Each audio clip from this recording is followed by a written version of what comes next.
Check. What's up, ladies and gentlemen? Charlie Boy, hanging out with you on this lovely Saturday afternoon. That's how I talk when I talk on the radio. Alright, let's close this because it's hot. So, I'm going to be doing a standard misconception video here. A lot of the time, if you don't know, I am an IT administrator. And what I do is, fix computers and whatnot. But I'm not your typical IT administrator. In fact, no. I work for a radio station group. And, usually think of radio as being this high fashion, high class, and a whole lot of money and everything going into it. It's really not. Depends on what's going on in the market. The only people who really making any money in radio is Ryan Seacrest. Let's be real here.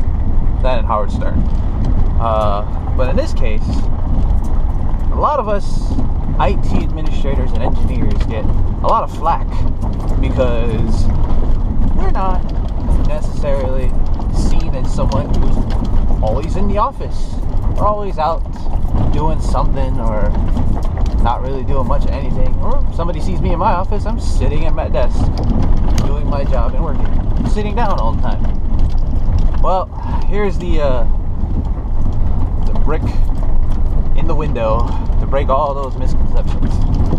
Right now, I am driving to one of our tower sites. Why? Well, because one, I wanted to see if my car would make it there, and two, I need to check on something. So why not? I am driving a 2001 Ford Escape, a little beater. I bought it because I needed a used car that I wanted to beat up on and also be able to get to the tower sites. First, I'm going to try and get to this tower site. It's got a smaller wheelbase than a normal truck, so that's always fun. And it's also mine, not the company's. So I got to take it a little easy. Or not. I mean, it is mine. I can fuck it up as much as I want. But anyway, inspired by a lot of Matt Farah videos and his one-take drives, I figured why not? I'll do a one-take drive with my car going up a mountain, because I know Matt will never ever do a one-take drive with a Ford Escape, probably because no one's modifying Ford Escapes for Matt Farah to drive. So yeah, anyway, a little bit of four-wheeling in my Ford Escape. Four-wheel drive is on, taking it a little bit easy.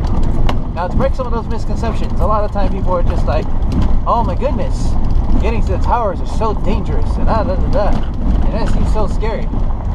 I don't know what the hell everyone is so scared of. This is fucking fun. Four-wheeling is a little way of just getting the hell out. Literally right now, both my cell phones, they don't work because I'm in between where the cell signal would catch versus where it's located. Where I'm going, yes, there are a couple cell towers. Well, it's cell tower and a bunch of antennas on top of them that distribute the cell tower signal. Well, in this case, that has to pass over the mountain. There's a reason why it's up high, because you need line of sight in order to get those signals as they pass over and through in buildings and all that. But they don't go down, they go straight across. So standing underneath them really doesn't do you very much any good. Like down here in this little fucking ravine where I am beating the hell out of my car. But yeah, it's always a good time. It's always a great time. Now, in order to get here, I had to drive through a cement factory. And yeah, it's always, I'm going to take this a little wide so I can cut it in. Just get to the cement factory. That's where this particular one is sitting at the top of a rock quarry. Oh, there's a Mylar balloon that was flying through yesterday. Hey, ladies and gentlemen, if you get a bunch of Valentine's Day balloons or graduation balloons, please make sure you hold on to them, because those cause a lot of electrical problems when they hit power lines. Special PSA courtesy of this video. Anyways, yeah. Now, let's talk about my car. Ford Escape 4-wheel drive V6 XLS. No, I think it's XLT. Yeah, XLT. Basically the same motor that's sitting in a Mustang. Oh, I'm gonna take this one a little wide. Come on, you can do it. Now, yes, it's a tiny little SUV, and it's got a little bit of horsepower. I think it's like in the 200 range somewhere, and really not that good at off-roading. I'll just put it out there. I don't know if any of the newer Escapes are any better, but this little motherfucker, I mean, it hauls ass in a straight line pretty well, and it does have 4-wheel drive. That's a good benefit. That's always nice to have. But its wheel travel, god-awful. Doesn't exactly have very much space inside of the wheel well to compress. And the last time I took it off of a curb semi quickly, it extended and slapped the ground with a loud noise coming out of my struts. That was good. Got that fixed. But yeah, it's an interesting thing. I have yet to really try real four-wheeling with, like, say, a Jeep or whatever, because this is really the only four-wheeling I ever do is going up to the radio towers. But it is definitely a good time, definitely a great time, and, you know, up here, this is like, you see this here? This is paved. Like, this is easy. One of our other tower sites, I don't know if this thing will make it up, because its wheelbase isn't exactly very long, and I might get high-sided on a few things, and my tires aren't exactly that big. They're stock tires.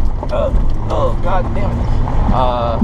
But yeah, downside to me having this car though is it's a 2001 V6, and its fuel mileage, well, ranks in mileage, I'll give it that, but it's not exactly all that good. As driving around town, I get about 13 miles to the gallon, but as we're coming up to the end of this here, yeah, it's an interesting little car. So yeah, standard misconceptions about IT administrators and all that. Not all of us have this cush desk job that we just deal with all your stupidity because you suck at screwing with your computer and you don't know any better. But yeah, this is definitely one of those things that some of us IT administrators and engineers, we get to do stuff like this, going up to tower sites, having a good old ball, hanging out with the chupacabras and the I don't know, rats, bats, snakes, mountain lions. Mountain lions, definitely. Went to one of our other tower sites the other day, and there were some paw prints back there that were kind of questionable. They're a little big, a little bit, and there were quite a few of them. And I think that it was a mountain lion. And yeah, I was hooking up GoPros to our engineering truck the other day doing that. That didn't seem like a very smart idea. But yeah, anyways, that's how you get to the top of a tower site. Enjoy. Peace out. At the end of this, I'll do the going down video, because why not? That'll be fun. Enjoy. Alright, did what I had to do. Took a look at a few things, and yeah, let's continue our lovely little tour of going up and down a mountain. Oh yeah, come on, start up. There we go. A little slow start there. So, up and down the mountains. Now going up the mountain, not too bad. Just continue your forward wheel of motion and its gravity will help you stay planted on the mountain. Unfortunately, it's a little harder going the other way around. Why? Because gravity also wants to pull you straight to the ground. So, in this case, ooh, that squeaked. Come on, you can do it. Let's go. Alright. In this case, gravity wants you to go down. And going down is a little harder to maintain. Because no matter how far you fall, you're still falling. So let's have a little bit of fun with this as we roll into the bumps the opposite direction, bouncing around downhill. Now, of course, the standard practice is, of course, going down in a low gear. And yeah, I don't exactly have giant knobby tires, so I will slide if too much shit gets sucked up in my tires. Anyways, going on to more of the inspiration for these types of videos. I watch a lot of shit on YouTube. I'm sure a lot of you who are watching this right now are watching it on YouTube.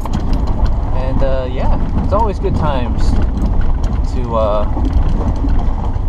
see all of fun and weird shit. The thing is I find it kind of weird that I'm highly attracted to car videos, also gaming videos, but a lot of car stuff.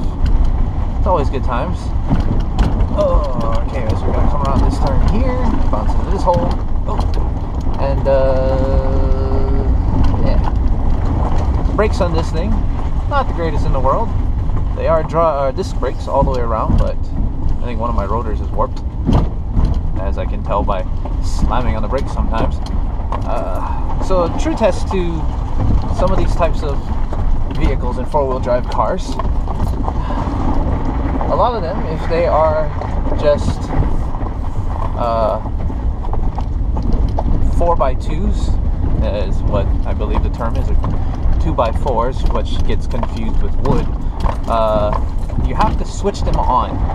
And most four-wheel drives are rear-wheel drive, and then you gotta flip a switch to get them four-wheel drive. Now, flipping a switch, it's not how it used to be back in the day, as some people would remember the Toyota Hilux from back in the day. Yeah, Toyota Hilux. How do you get four-wheel drive on that? Well, you stop on the side of the road, you go to each one of your front tires, and you twist a lock. And that locked into place your transfer case and your tires and your wheels to get them to be four-wheel drive. Nowadays, you either flip a switch or some automatic fucking thing turns on. All you Land Rover son of a bitches, I'm looking at you. And yeah, automatically turns on as four-wheel drive. Oh, I cannot make this turn all the way. That's the part that I was actually trying to discuss here. So, a lot of the time, when you go and get your four-wheel drive car going, you'll notice that the turning ratio not as good as it used to be. Literally, you go and turn it, and it only goes so far. That's because, well, bearings are a little different. When you hook up a transfer case to the front of the wheels, it can't do its complete full range of motion without screwing something up. In the case of the Escape, it wins a little, only because of the fact that initially, without turning on the four-wheel drive, this thing is front-wheel drive. How do I know that? Well, first time I opened up the hood, I go, hey, my V6 is facing the wrong fucking direction. Yep, that's right. My V goes this way. So, yeah. But that helps with the beneficial fact that I have a pretty good turning ratio, because it already is stuck at its maximum turning ratio. So my transfer case is to the wheels in the back that don't turn, so they never have to worry about it. So I keep most of my good turning ratio, except for fucking up the transfer case back there.